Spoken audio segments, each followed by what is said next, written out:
Olá, pessoal. Como vai vocês? Espero que estejam bem.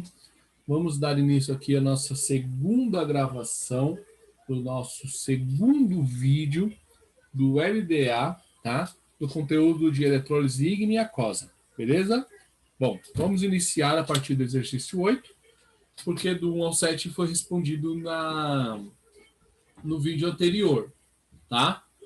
O Brasil é o sexto país do mundo produtor de alumínio. Sua produção é feita a partir da bauxita mineral, que apresenta óxido de alumínio. Após o processamento químico da bauxita, o óxido é transferido para a cuba eletrolítica, na qual o alumínio é obtido por processo de eletrólise ígnea. Tá? Os eletrodos da cuba eletrolítica são suas paredes de ácido, polo negativo, e barras de carbono, polo positivo. E aqui nós temos o esqueminha, ó. Tá? Polo negativo aqui são as paredes, e a gente tem aqui o eletrodo de carbono, que é o polo positivo. Tá?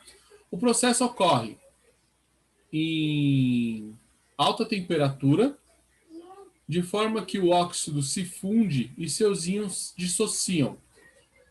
O alumínio metálico é formado e escoado na forma líquida. As semi-reações que ocorrem na cuba eletrolítica são polo positivo, tá? É o carbono mais 2 que forma CO2 mais 4 elétrons, tá? E no polo negativo é Al3 mais 3 elétrons que forma alumínio. Aí a pergunta é, a quantidade em mols de CO2 que se forma para cada mol de alumínio e o polo negativo da cuba eletrolítica são respectivamente. Aí fala que ânodo, onde ocorre redução, cátodo, onde ocorre redução. Nós temos algumas proporções. Para descobrir a quantidade em mols, tá? Nós precisamos fazer aqui o balanceamento, né? Montar a equação, não precisa chegar nem a montar a equação global, nós só precisamos balancear essas duas equações aqui, ó. Nós conseguimos balancear com os elétrons, né? Aqui eu posso multiplicar esse daqui de cima por 3 e esse daqui de baixo por 4, tá? Só que como aqui está em fração, nós já percebemos que isso daqui está no menor numeração possível, tá? Então, como que a gente consegue resolver isso aqui se está na menor numeração possível de coeficiente estequiométrico? A gente pode simplesmente multiplicar isso aqui, ó, por um valor que aqui seja 1. Então, a gente não vai mexer aqui, tá? A gente pode multiplicar isso aqui por 4 terços ou 3 quartos. Se a gente multiplicar por 4 terços, a gente não vai ter um resultado bom. Por quê? Porque 4 terços vezes 4 vai dar 8 terços. Não ficou legal? Agora, 3 sobre 4, né? 3 sobre 4 vezes 4 vai dar 3. 3 alumínio, 3 elétrons, desculpa. Entende? Posso colocar aqui e escrever para vocês, ó. Multiplicado por 3 sobre 4, tá? Quando a gente faz essa multiplicação aqui, multiplicando todo mundo aqui, tá, pessoal? Isso daqui vai ficar 3 sobre 4 carbono, mais 3 sobre 2 O2, porque 2 dividido por 4 dá 2, tá? Quer dizer, vocês sabem que quando a gente está falando de expressão, os números de cima a gente pode cortar com o número de baixo diretamente. A gente pode dividir apenas um dos termos, tá? Aqui vai ficar 3 quartos CO2 e 4 vezes 3 sobre 4. 4 dividido por 4 é 1. Então sobra 3 elétrons aqui, ó. Então a gente pode escrever 3 elétrons aqui com essa multiplicação. Então, nós vamos ter 3 quartos de CO2, tá? Opa, fiz coisa que eu não queria fazer aqui. Então, nós vamos ter 3 quartos mols de CO2, tá? Que se forma para cada mol de alumínio. E o polo negativo da cuba eletrolítica, se o alumínio está sendo reduzido, tá? É o cátodo, né? Nós sabemos que no cátodo é onde ocorre a redução. Então, a alternativa correta aqui é a D. No exercício 9, um experimento de eletrólise foi apresentado por um estudante na feira de ciências da escola. E o esquema foi apresentado como na figura abaixo. Então, nós temos aí uma eletrólise, ele utilizou a bateria, dois eletrodos, né? O número 1 e 2 indicam os eletrodos de grafite, tá? E a solução aquosa aí era de NaCl. E o estudante listou 3 observações que ele realizou com a sua experiência. A primeira observação é que houve uma liberação de gás cloro no eletrodo 1. Liberou gás cloro no eletrodo 1. Formou-se uma coloração rosada na solução próxima ao eletrodo 2, tá? Quando se adicionaram gotas de fenolftaleína. E 3, ocorreu uma reação de redução do cloro no eletrodo 1. Aí, assinale a alternativa que indica as observações corretas quanto à experiência. Bom, vamos lá, pessoal. A primeira observação dele vai estar correta, tá? Porque no eletrodo 1, que é o ânodo que tem carga positiva, ocorre a oxidação dos íons cloreto menos, tá? E a produção do gás cloro. Então aqui vai estar correto, a 1 vai estar correto. Na 2 também vai estar correto, porque no eletrodo 2, que a gente vai ter o cátodo, ou seja, o polo negativo, vai ocorrer a redução dos íons H+, com a produção de gás hidrogênio, obviamente, tá? E aí, proveniente a isso, vai formar o quê? OH-, tá? Vai sobrar o OH-, que é da autoionização da água. E aí, quando a gente coloca uma solução de indicadora de fenolftaleína, ela vai indicar o quê? Que a solução ali naquela região está básica, por isso que ela ficou roseada, tá? E a 3 vai ser a única incorreta, porque, como a gente falou anteriormente, né? No eletrodo 1, a gente está o quê? Oxidando o cloro e não reduzindo ele. Porque como ele é um metal, ele não é metal. Como ele é um não metal, tá? Então, quando você retira elétrons dele, você oxida ele, ele vai para sua forma estável, que é o gás cloro. Então, aqui as únicas alternativas corretas vai ser a 1 e a 2. Ou seja, alternativa C. Beleza? Bom, vamos ao exercício 10. O uso do cloro na desinfecção de águas foi indicado como a aplicação do hipoclorito de sódio, NaClO, e, primeiramente, era empregado somente em casos de epidemias. A partir de 1902, a cloração foi adicionada de maneira contínua na Bélgica e, a partir de 1909, passou a ser utilizado o gás cloro armazenado em cilindros revestidos de chumbo. O gás Cl2 pode ser obtido por 2 processos: de eletrólise da água do mar ou da salmoura, e eletrólise ígnea de cloreto de sódio fundido. E aí aqui eles apresentou para a gente os potenciais de redução dos dois. Considerando os processos de eletrólise e as substâncias químicas relacionadas no quadro acima, assinale as afirmativas corretas. A eletrólise é um processo de oxidação espontâneo no qual ocorre a conversão de energia química em elétrica. Está errado, não é espontâneo e não ocorre conversão de energia química em elétrica. Então a A está errado. A B, a substância química NaCl conduz a corrente elétrica mesmo no estado sólido, pois apresenta íons na sua estrutura cristalina. Não. Tá? Para uma substância conduzir corrente elétrica, vai ser necessária a presença de cargas em movimento, ou seja, os íons têm que estar livres na substância. Tá? Só que no estado sólido, do caso do NaCl, Os íons estão unidos no retículo cristalino, que forma o NaCl, por isso essa substância não conduz eletricidade, principalmente porque também não é metálica.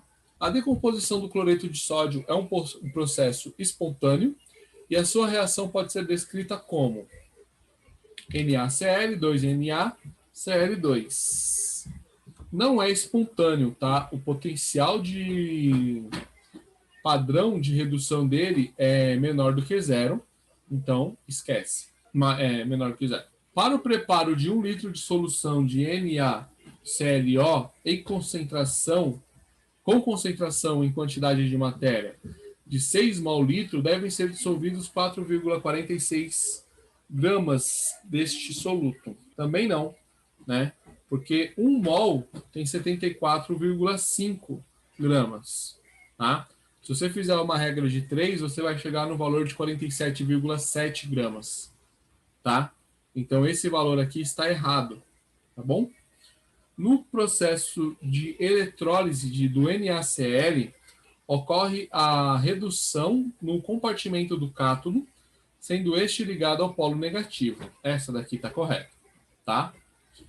Porque, como a gente está falando de eletrólise, né, não é espontâneo, então vai ocorrer a redução no cátodo, e o cátodo, nesse caso, é o polo negativo. O exercício 11.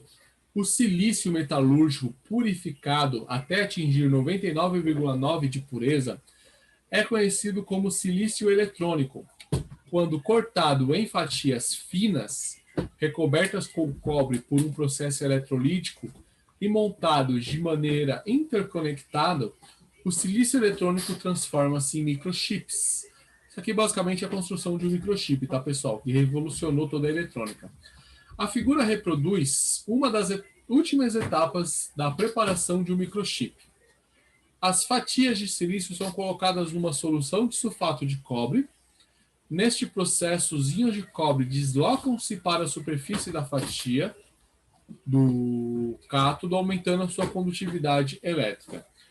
Esse recobrimento das fatias de silício é conhecido como... Bom, esse processo que foi citado para a gente corresponde à galvanoplastia. Tá? O que é a galvanoplastia? Ela consiste no revestimento de peças com determinado metal por meio de uma eletrólise. Então, fez o quê? O revestimento do silício, tá? Por uma eletrólise. Então, eles aplicaram o processo de eletrólise para revestir o silício, tá? Então, nesse caso, vai ser as fatias de silício que estão sendo recobertas pelo metal cobre. Então, o processo é galvanoplastia. D. 12. O que é cobre e qual a sua principal utilização? Mesmo possuindo diversas propriedades importantes, nem sempre vemos o cobre em nosso dia a dia. Mas uma de suas principais utilizações, porque ele é tão usado que fica difícil dizer onde não é importante, está à nossa volta e nos traz benefícios inigualáveis, condução de energia elétrica. Isso mesmo, o cobre está presente nos fios da rede elétrica que vemos na rua. Mas por que a cor diferenciada? Pois os fios são revestidos de outro material para que se torne segura a utilização do cobre e sejam evitados diferentes acidentes diversos, já que ele pode propagar calor e energia facilmente.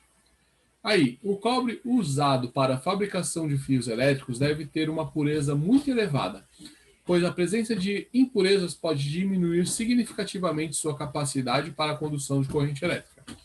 Desta forma, para garantir a condutividade elétrica do metal, os fios de cobre são purificados com auxílio da eletrólise com eletrodos ativos. Eletrodos ativos. Sobre a eletrólise de uma solução aquosa de sulfato de cobre com ânodo de cobre ativo, assinale a alternativa correta. A semi-reação catódica é representada pela equação 2H+, aquoso, mais 2 elétrons, formando gás hidrogênio. Não vai estar correta, porque a semi-reação catódica, né, que vai ocorrer no cátodo, vai ser o do cobre reduzindo, ou seja, cobre 2+, mais 2 elétrons, formando cobre sólido. Tá? É isso que você está querendo no cátodo. Nós sabemos que ocorre a redução Você quer cobre, então você vai estar reduzindo o cobre e não hidrogênio. O cobre do ânodo, ao sofrer redução, produz íons cobre 2+. Não. No ânodo, o cobre se oxida a íons de cobre 2+. Tá? Então você coloca 2 eletrodos de cobre e um deles vai estar oxidando, ou seja, aumentando a massa de cobre, e o outro vai estar reduzindo, diminuindo a massa de cobre. Lembrando que quando nós estamos falando de eletrólise, no ânodo é o polo positivo e no cátodo é o polo negativo, tá? A C, no cátodo, os íons de cobre 2+ se oxidam a cobre metálico. Essa também vai estar incorreta, tá? Os íons de cobre 2+ no cátodo se reduzem a cobre metálico e não oxidam. A semi-reação anódica é representada pela equação cobre sólido indo para cobre 2+ mais 2 elétrons. Essa está correta. Por quê? Como é o ânodo, está ocorrendo a oxidação. E nós temos o quê? Cobre sólido, cobre 2+, 2 elétrons. Tá? Aqui está correta a D. O ânodo, o eletrodo positivo, é uma placa de cobre puro. Não, o ânodo do eletrodo positivo é uma placa de cobre metalúrgico que será purificado. Tá bom? Então, é isso aí. Exercício 12. Vamos para o último exercício, que já está ficando longo. O exercício 13, a galvanização e processos e outros processos. A galvanoplastia é um processo químico ou eletroquímico de decomposição de uma fina camada de metal sobre uma superfície que pode ser metálica ou não. O objetivo desse processo é embelezar as peças e também protegê-las contra corrosão, aumentar a durabilidade, melhorar as propriedades superficiais e características de resistência, espessura, condutividade e a capacidade de estampar. A galvanoplastia é aplicada em vários ramos da atividade econômica, na indústria automobilística, na indústria de bijuterias, na construção civil, na indústria de utensílios domésticos e na informática, na indústria de telefonia e na recuperação de objetos decorativos. Para ganhar uma camada externa metálica, as peças são submetidas a um ou mais banhos, que podem ser de cromo, níquel, ouro, prata, cobre, zinco ou até mesmo estanho. Tá. Considere o processo de galvanização de uma chave. Então, nós temos aqui a cromação e nós temos aqui a chave. E aqui nós temos crômio líquido. Com base nas informações, assinale V para afirmativa verdadeira e F para falsas. O ânodo, o eletrodo positivo, é constituído pela chave. Falso, por quê? Porque o ânodo é o eletrodo positivo, tá? E é constituído pela placa de cromo, tá? Então, essa daqui já está errada. O xizinho vermelho é falso, tá, pessoal? A setinha verde é verdadeiro. No cátodo, ocorre a redução do cátion, crômio 3+, com a decomposição de crômio metálico sobre a chave. Exatamente, e esse é justamente o princípio da cromeação, né? Você coloca a chave, você recobre a chave aí com crômio, tá bom? Há transporte de elétrons do ânodo, polo positivo, para o cátodo, polo negativo. Exatamente. Você tem um transporte de elétrons aqui passando que fluem do ânodo para o cátodo. Os átomos de cromo metálico e do ânodo se transformam em crômio mais aquoso que passam para a solução. Verdadeiro também. Tá? Ele está oxidando, então ele está formando crômio 3+. E no polo negativo ocorre a reação crômio 0, crômio sólido, crômio 3+, mais 3 elétrons. Não, no polo negativo vai ocorrer a reação ao contrário dessa daqui, né? O crômio mais elétrons formando o cromo sólido. Então, nós estamos aqui no X, certo? Pessoal, aqui eu acabo esse vídeo aqui da eletrólise ígnea, né? Para iacosa, tá? A primeira parte de eletroquímica. Agora nós teremos aí um segundo e quarto vídeos falando sobre os aspectos quantitativos, né? Onde entra aí umas continhas para a gente fazer, beleza? Bom, tchau, até mais e obrigado por me acompanhar até aqui.